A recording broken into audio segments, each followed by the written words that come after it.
Take three. Hey, everyone. Rookie camps have opened.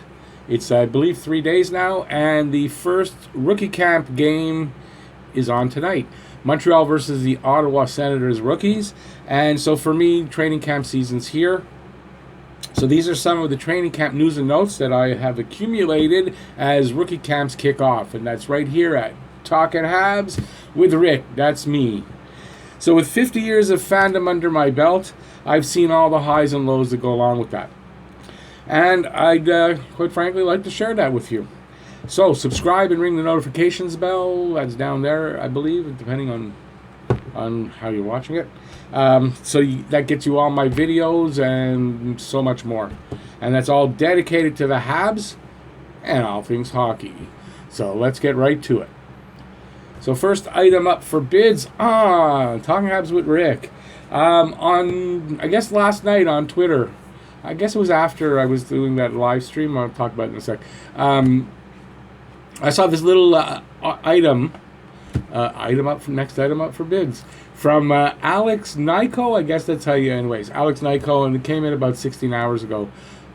So Bergevin was talking. I'm not sure to who he was talking, but he was talking about the young and upcoming defensemen on the team. And this is the quote. Quote, Juleson, Mete, Brook, Romanov, who'll come over in a year, end quote. The reason I find that interesting is we're all not so sure when Romanov's coming and all that, and it seems like they've got a timeline and that he'll be here for next camp. And that's good because I was thinking that it's another year after that. So this is good news, and this might explain why they weren't really in on Gardiner or didn't give it enough of a try to get Gardiner. I mean, we don't know what happened with Gardiner. Gardiner signed with Carolina. I'll get into that after. Because they need a guy really for a year. Romanov's playing in the KHL right now. More than likely, he will be ready to make the team. Will he be top pairing first year? I don't know, but should be ready to make the team and not spend time in Laval. That's what I'm kind of thinking. So this is a very interesting quote coming from the general manager about Romanov. I also just wanted to touch on that question of, is there another trade coming? Is something going to happen? Is something going to be done before the season starts?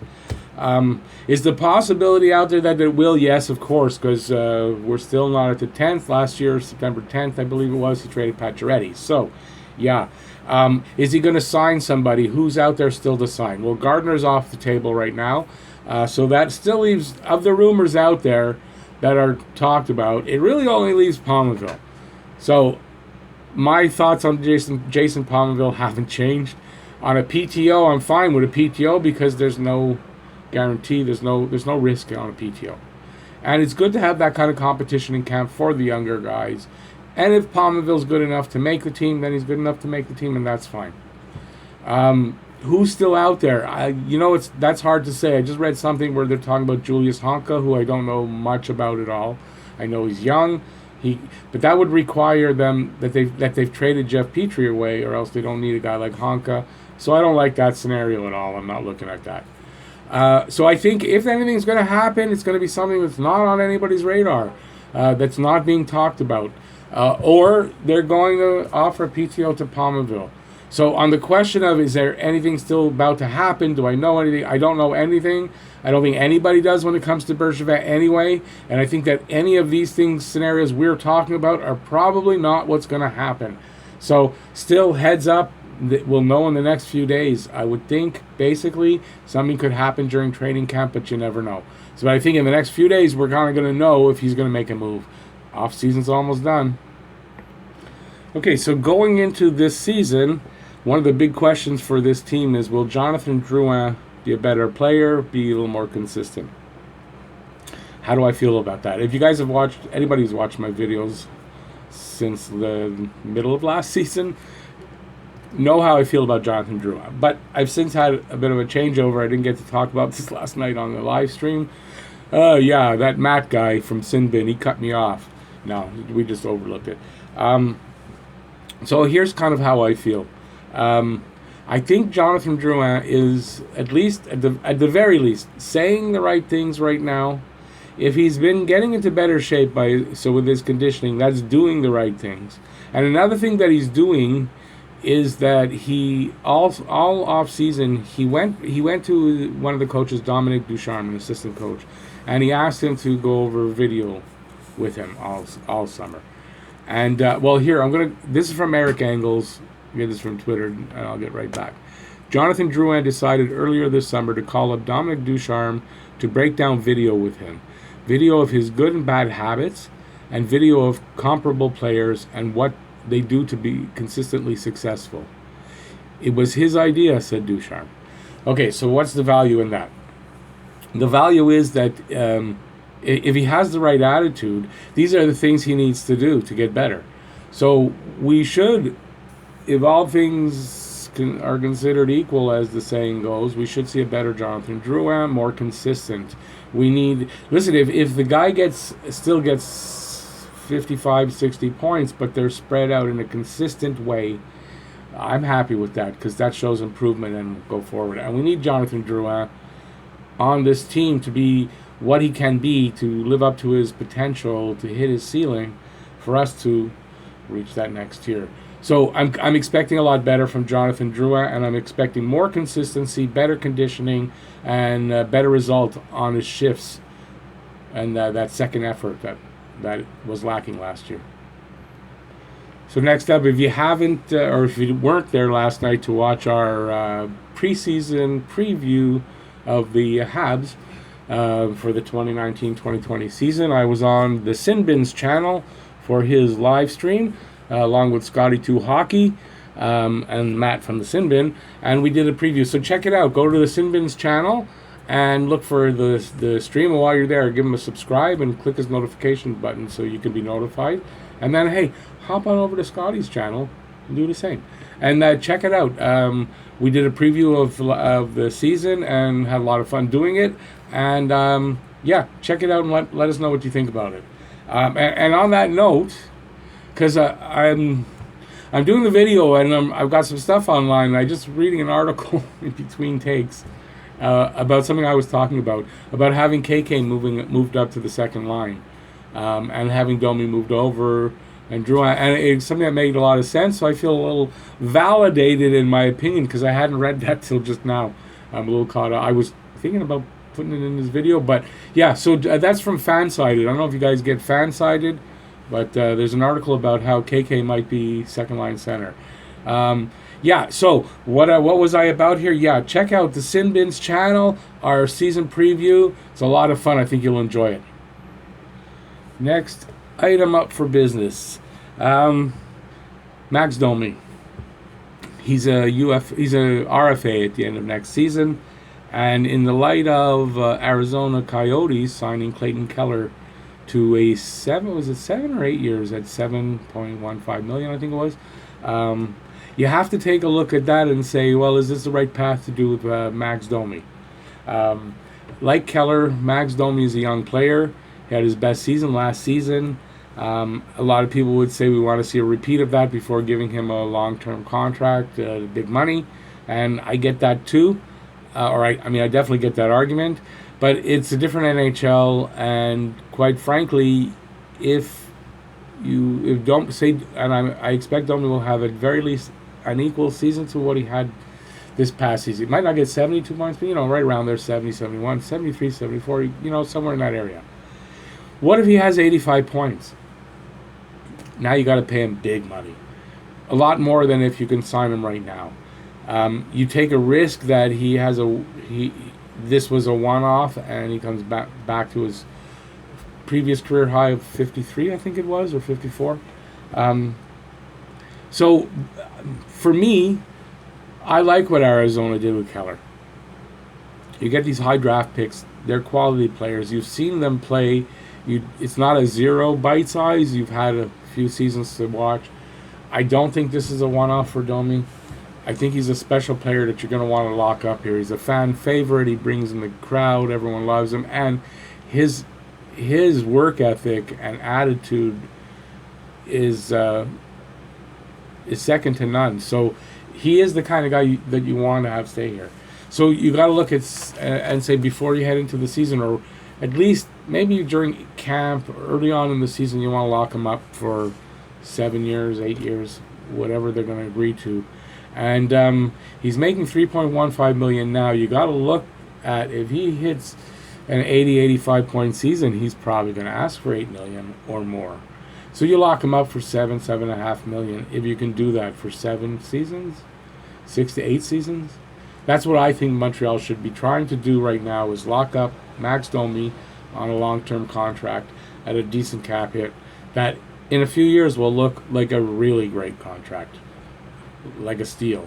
So yeah, I think Domi should, Montreal should look at what Arizona did, and I think a lot of teams are going to start doing this, and get the, also because I think offer sheets might become more frequent. If you want to avoid that, you're going to have to lock your players up a little earlier, and this is what I'm talking about. So, yeah, let's lock Max Domi, and now my words aren't coming out. Let's lock him up for a long time. I'm just going to stick this one in. If you like the video, why don't you go down there and give it a thumbs up? I'd really appreciate that.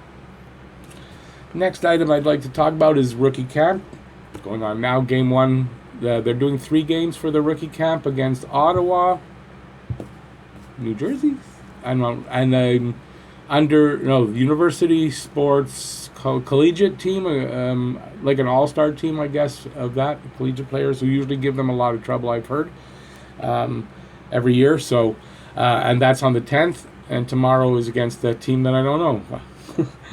Okay, so I wanted just to talk about, I'm basically because I've seen an article, and it's not that I'm copying their players, but players to look out for in camp, and there are 3, and I agree with this article on 2 of them, and the other one I don't know enough about, and I just didn't want to copy anyways.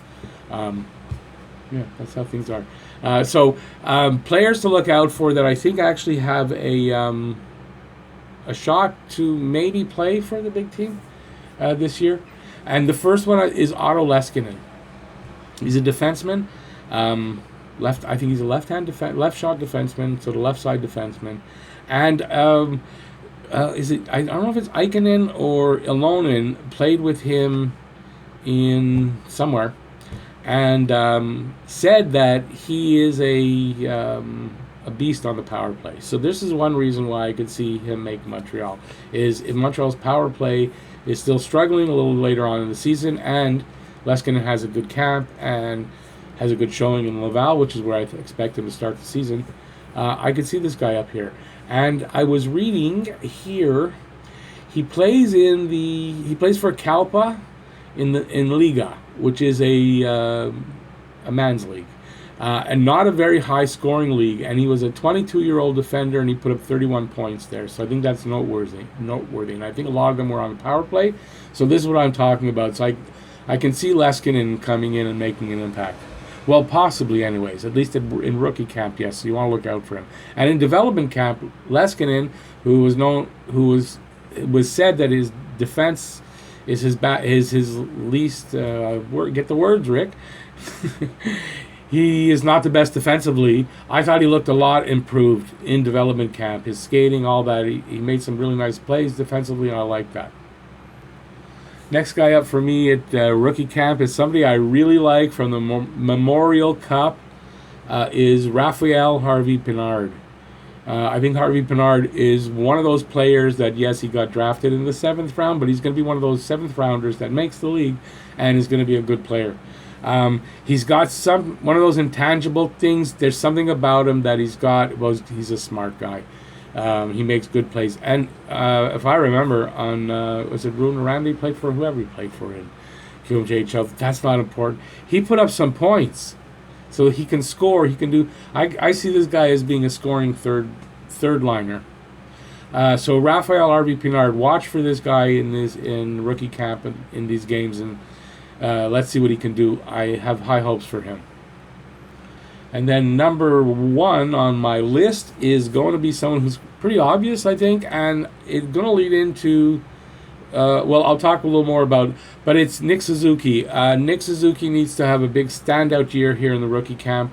He didn't have a great rookie camp last year, and he needs to show us what he's got to set himself up for the best chance to make the team. We need to know if he's ready. This is a time where we're going to have a beginning idea of whether Nick Suzuki is going to be ready this year. So he's one of the guys to look for, and of course everybody is going to look for him. I get that, but can't not look at Nick Suzuki. I want to take a quick mention of TubeBuddy. TubeBuddy, there's a link in the description down there. If you're a video creator, a live streamer, vlogger, or a gamer, or just somebody who watches YouTube videos but likes stats and likes to know things about channels, you will be able to see all that next to your video that you watch. You might want to go down, click that link, and give TubeBuddy a try for free, and then see if you like it. And if you're a creator and you might want to go in a higher version, they have 3 versions that are very affordable and offer great things. TubeBuddy, I couldn't do my videos without TubeBuddy. Thumbnails, definitely easy to do thumbnails. SEO, which is that's what it is. SEO helps you with your SEO. Analytics, all kinds of different analytics, and a lot of other tools which I don't get yet, but I will as I upgrade. But for free, and you never have to upgrade it. So TubeBuddy, a really essential tool for me here at YouTube.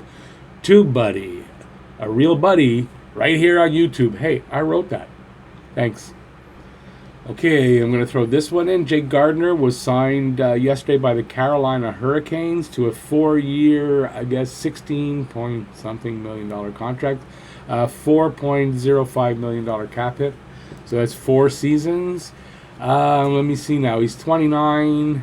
He has 45 goals, 200 assists in his 8-year NHL career. For me, I say few because I really... I get at $4 million, I guess can't hurt. I just don't like the 4 years at $4 million. He's got back issues. He has defensive issues. Not sure he's the answer. And now that we know Romanov is expected over here soon enough, I don't know if signing Gardiner, and that's probably why in the end Montreal didn't sign Gardiner. Maybe I don't know. But and maybe Gardiner didn't really want to come here in the end. I'm only surprised at one thing. Well, I'm surprised at 2 things. Carolina needs defensemen. I thought they had no money anyway, and they need defensemen. What are they, stockpiling NHL defensemen? I guess so. And $4 million, that's it. I would have thought he'd get over five anyway. So I'm a little surprised at what he got. I'm not surprised at the term really, but I'm surprised that Carolina needed another defenseman. So Jake Gardiner gets signed by Carolina. He's off our radar. We don't have to think about him anymore. That's it. That's all. Bada bing, bada boom.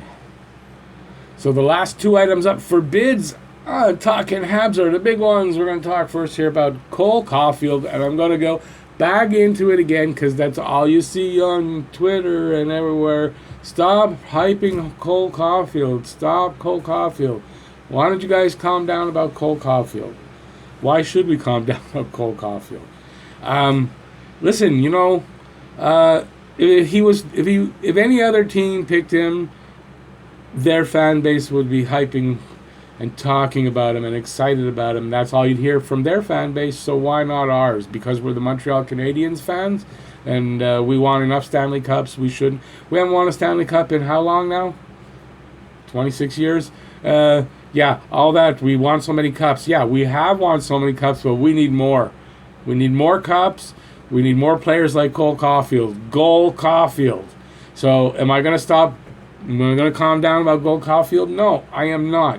This kid is legitimately a potential franchise, at least if not player, goal scorer. You can build your scoring around a guy like Caufield. Am I worried about his size? No, I'm not. He finds a way to score every level of development. Why shouldn't he do that in the NHL? Alex DeBrincat could do it. Cole Caufield can do it. So I say this. All the other fan bases that say calm down about Cole Caufield, they're just jealous that they don't have him. That's all. Do they have good players? Sure they do.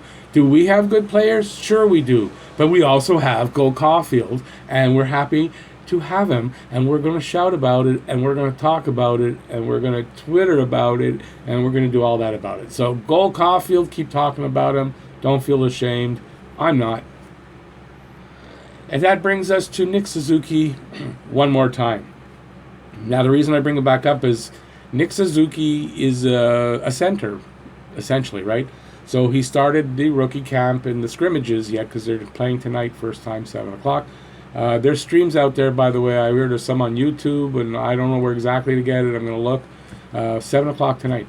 So now, apparently after the first scrimmage, so the first day of rookie camp, the coach, so Julian and Trevor Timmins, the scouting director, had a little meeting with Nick Suzuki and asked if he would mind playing right wing as well as some center. So he'd play a little bit of both in the scrimmages and then into the rookie games. And Nick Suzuki, of course, like the good Canadian hockey player guy that he is, said he does not mind. He played some right wing in the OHL, and he'd be happy to do whatever the team wants him to do, which is the right answer and the answer that all young guys that age, till they've earned something at the very least, should say. So I wonder this then. Why would they not have told him going into camp that that's what they wanted? Did something change after first day? And I would think that maybe somebody that they were talking to, and maybe it's Jason Pominville, maybe that's crapped out and we don't know about it yet, or somebody they were close to talking to that they thought might slot in for a year, allow Suzuki to play in Laval for sure. That might have changed, and here they are. So I think that this improves Suzuki's chance to make the team out of training camp a lot. I was going to say exponentially, but I don't know if it's exponentially. So everybody who really loves Nick Suzuki, and I think we all do, and want to see him make the team, I think this really does help. So we'll see in the first game tonight where he's playing, and if he's playing a little bit of both, or they're going to play him one game center, one game right wing. We'll see. This is from Twitter, from pretty reliable sources. I've seen it in a bunch of places. I think this is what's happening there. So this video is running a little longer than I thought. And I didn't really finish writing my outro, which I'm just discovering now as I go to read it. So that's not really a great thing, is it? Oh well. So thanks for watching this video. If you like this video, please give it a thumbs up. Subscribe. I'm going to go off the top of my head. I should know it by now, right? Subscribe and ring the notifications bell, and that'll let you know of all my videos and much more. I got all kinds of things going on that are give you your fix, your daily fix of Bleu Blanc Rouge. So check that out, and don't forget tonight, if you're watching this Saturday, September 7th, and any Saturday, my Hockey Talk live stream every Saturday night, right now at 9 p.m., tonight at 9 p.m. Please check it out. Hope to see y'all there. Go Habs, go, and bye, y'all. Thanks for watching.